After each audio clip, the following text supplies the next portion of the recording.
Hello everyone, I am Ifra, hope you are doing well. तो start करते हैं आज का टॉपिक। आज हम पढ़ने वाले हैं टैली ईआरपी में इन्वेंट्री बुक्स एंड रजिस्टर का लास्ट टॉपिक है ये physical stock register.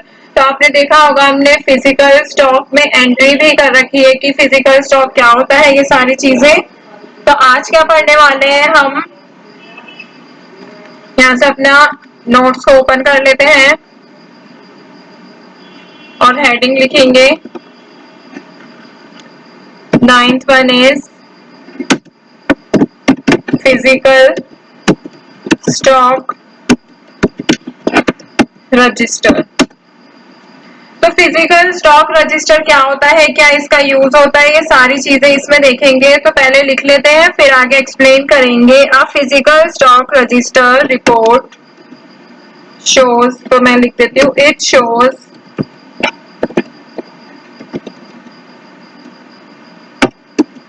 The physical stock vouchers that are used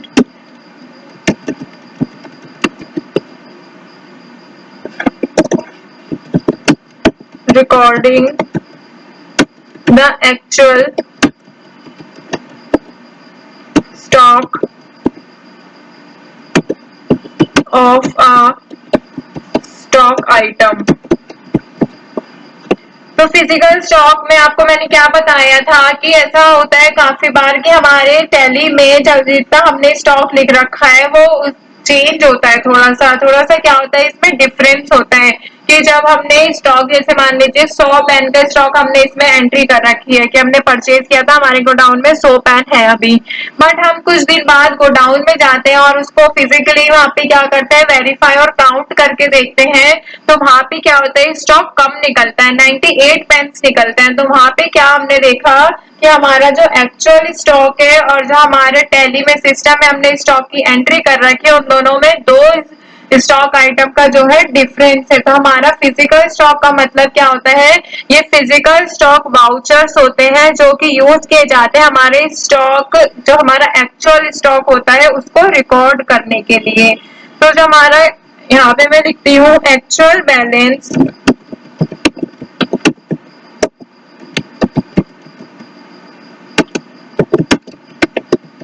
of stock in hand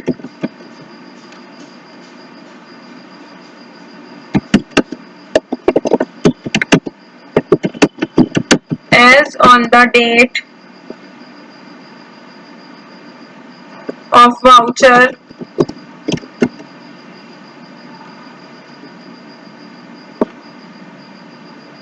that are used for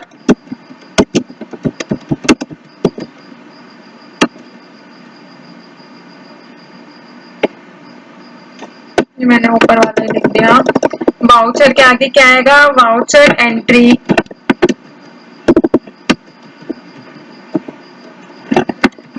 displayed in inventory books while the difference in stocks are added as inward और outward. तो देखिए इसमें क्या कहा गया है, physical stock register. Physical stock register क्या होता है, फिजिकल स्टॉक का मतलब मैं आपको बता चुकी हूँ। तो आगे कहा गया है the actual balance of stock in hand, जो हमारा एक्चुअल बैलेंस होता है हमारे स्टॉक इन हैंड मतलब बिजनेस में। तो on the date of voucher entry, जब हमने वो वाउचर में एंट्री की होती है, इज डिस्प्लेड इन, कहाँ पे शो होगी, हमारे इन्वेंट्री बुक्स में वो शो होती है उनका डिफरेंस, कितना इनवर्ड हुआ था कितना आउटवर्ड। तो यहाँ पे हमें इसके अगर फीचर्स की बात करें या फिर पहले यूजेस देख लेते हैं। तो यूजेस में क्या होता है, यहाँ पे आइडेंटिफाई कर पाते हैं हम स्टॉक के डिस्क्रिपेंसीज, ठीक है, मतलब कि उनका डिफरेंस, और मैनेज कर पाते हैं इन्वेंट्री लेवल्स को और उनके स्टोरेज को। Conduct regular stock audits and check, हमें यहाँ पे जाकर रेगुलरली चेक करना चाहिए, ठीक है। और इससे क्या होगा, जब हमारे पास एक्यूरेट डेटा होगा, फिजिकल स्टॉक का एक्चुअल डेटा होगा, तो हमारे डिसीजन लेने में भी काफी ज्यादा हेल्प मिलती है। तो इसमें आइटम वाइज स्टॉक हमें डिटेल्स पता चलती है, स्टॉक की क्वांटिटी कितनी है, कितनी वैल्यू है स्टॉक का, ये सारी चीजें जो है फिजिकल स्टॉक रजिस्टर ट्रैक करता है। लोकेशन वाइज भी हमें इसमें डिटेल मिलती है, बैच वाइज, और अगर हमने इसमें बैच वाइज डिटेल फिल कर रखे हैं तो वो भी हम इसमें देख सकते हैं। और डेट रेंज, वो आपको सबको सभी में होता है, क्या होता है डेट को हम यहाँ पे चेंज करके उसके अकॉर्डिंग यहाँ पे डेटा देख सकते हैं, ठीक है। एक्सपोर्ट भी कर सकते हैं एक्सेल में भी और पीडीएफ में भी। तो यहाँ पर टैली पर वापस आते हैं। अब यहाँ पे इस वाले ऑप्शन को ऑन करके देखते हैं, डिस्प्ले पे जाएंगे और इन्वेंट्री बुक्स का ऑप्शन होता है जिसमें आपको यहाँ पर फिजिकल स्टॉक रजिस्टर एंट्री देखने को मिलेगी। अप्रैल में एक एंट्री कर रखी है हमने पाइप की फिजिकल स्टॉक, तो इसको ओपन करते हैं। तो देखिए फिजिकल स्टॉक मतलब कि हमारे पास टोटल पाइप कितने हैं, 310 हमारे पास अभी एक्चुअल स्टॉक है, ठीक है। तो इस चीज से हमें ये पता चलता है।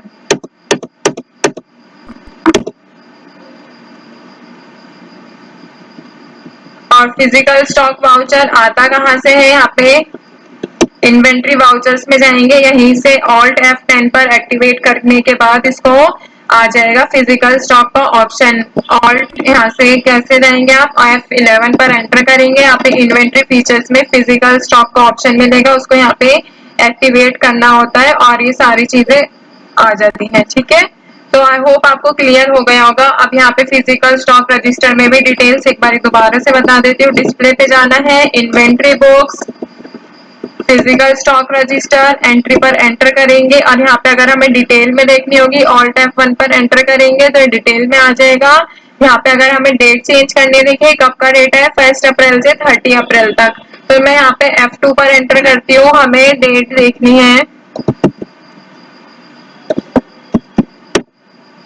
तो इसमें हमने कोई भी एंट्री नहीं की है, इसीलिए यहाँ पे कोई भी डेट में एंट्री शो नहीं हो रही। तो ये एंट्री कब की है, 1 अप्रैल 24 की, इसीलिए वो चेन यहाँ पर शो हो रही है। अगर हमें इसे एक्सट्रैक्ट करना होगा तो हम F6 पर एंटर करेंगे और F6 पर एंटर करते ही ये जो फाइल है हमारा है, ये जो इंटरफेस है क्या हो जाएगा, एक्सट्रैक्ट हो जाएगा ये वाला वाउचर। तो देखिए अभी तक हमने क्या क्या पढ़ लिया है, एक बार यहाँ पे मैं आपको बता देती हूँ। तो यहाँ से हमने स्टार्ट किया था इन्वेंट्री बुक्स एंड रजिस्टर्स के बारे में, जिसमें कि यहाँ पर स्टॉक समरी के बारे में देखा था कि स्टॉक समरी क्या होती है, एक ओवरव्यू देती है कंपनी के इन्वेंट्री लेवल्स का, ये सारी चीजें। फिर सेकंड पे यहाँ पे स्टॉक आइटम समरी, यहाँ पे कॉम्प्रिहेंसिव व्यू होता है इन्वेंट्री का, जितना भी मतलब हमारे पास स्टॉक आइटम होता है बिजनेस में। Third one is stock group summary. Stock group summary में क्या होता है, हमारी स्टॉक के समरी का जो रिपोर्ट होता है वो एक ग्रुप वाइज हमें दिखाती है। फिर फोर्थ है सेल्स ऑर्डर बुक, यहाँ पे वही था कि जो हमारे पास सेल्स ऑर्डर आते हैं वो यहाँ पर एंट्री यहाँ पर शो हो जाती है, ठीक है। और नेक्स्ट है यहाँ पर purchase order book. Purchase order में भी यही है कि परचेज ऑर्डर बुक हमें क्या शो करती है, जितने भी हमारी लिस्ट होती है परचेज ऑर्डर की, जहाँ पर हम परचेज करते हैं वो सारी यहाँ पर शो होती है। स्टॉक ट्रांसफर में क्या होता है, सारे स्टॉक जर्नल वाउचर्स शो हो जाता है। मूवमेंट एनालिसिस में क्या होता है, इसमें इन्वेंट्री का जितना भी हमारा ट्रांजेक्शन होता है इन्वेंट्री से रिलेटेड, उसको ये एनालाइज करती है कि कौन से स्टॉक का, कौन सी कैटेगरी का, अगर हमें एनालाइज करना होता है इन्वेंट्री को स्टॉक वाइज या फिर stock group wise, category wise, transfer wise, तो हम यहाँ से इसको देख सकते हैं इसके पैरामीटर के थ्रू। फिर नेक्स्ट है यहाँ पे at stock ageing analysis, stock के एज के अकॉर्डिंग मतलब कि डेज के अकॉर्डिंग यहाँ से हम इसको एनालाइज कर सकते हैं। फिर लास्ट है यहाँ पे फिजिकल स्टॉक रजिस्टर, तो इसका भी यहाँ पर सेम ही ऑप्शन रहता है, gateway of tally, display,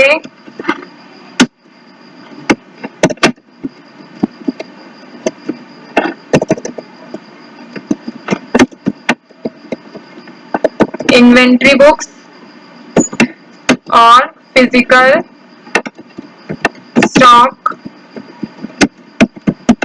register, ठीक है। तो आई होप सारी चीजें क्लियर हो गई होंगी। यहाँ पे इस वाले टॉपिक से रिलेटेड यहाँ पे हमने जितने भी इन्वेंट्री बुक्स में यहाँ पर ऑप्शन दिख रहे हैं सारी चीजें कंप्लीट कर ली है, कवर कर दिया है टॉपिक। तो आई होप क्लियर हो ही गया होगा। और हाँ एक चीज और बता देती हूँ, जो यहाँ पर स्टॉक समरी आ रहा है, अगर आप इसको प्रिंट भी करना है तो आप यहाँ से प्रिंट भी कर सकते हैं, या फिर इसको ही नहीं किसी और चीज को भी डिस्प्ले पे जाके अगर आपको इन्वेंट्री बुक्स पे एंटर करेंगे यहाँ पे जैसे फिजिकल स्टॉक ही ले लेते हैं। यहाँ पे एंट्री पर जाते हैं, अगर आपको इसको प्रिंट करना होता है तो आप ऑल्ट पी पर एंटर करेंगे और ये पूछेगा आपको इसको प्रिंट करना है या नहीं। तो यहाँ से क्या करेंगे, आप प्रिंट के ऑप्शन के लिए यस करेंगे और ये जो भी जिस भी इंटरफेस पे आप प्रिंट करना चाहते हैं सेम इंटरफेस आपका प्रिंट होकर आ जाता है। तो आई होप आपको सारी चीजें क्लियर हो गई होंगी। मुझे प्रिंट वाला ऑप्शन याद आ गया, इसीलिए मैंने ये भी बता दिया। तो टॉपिक को यहाँ पे एंड करते हैं, नेक्स्ट सेशन में स्टार्ट करेंगे स्टेटमेंट्स ऑफ अकाउंट। तो मिलते हैं बाद में, stay tuned and thank you.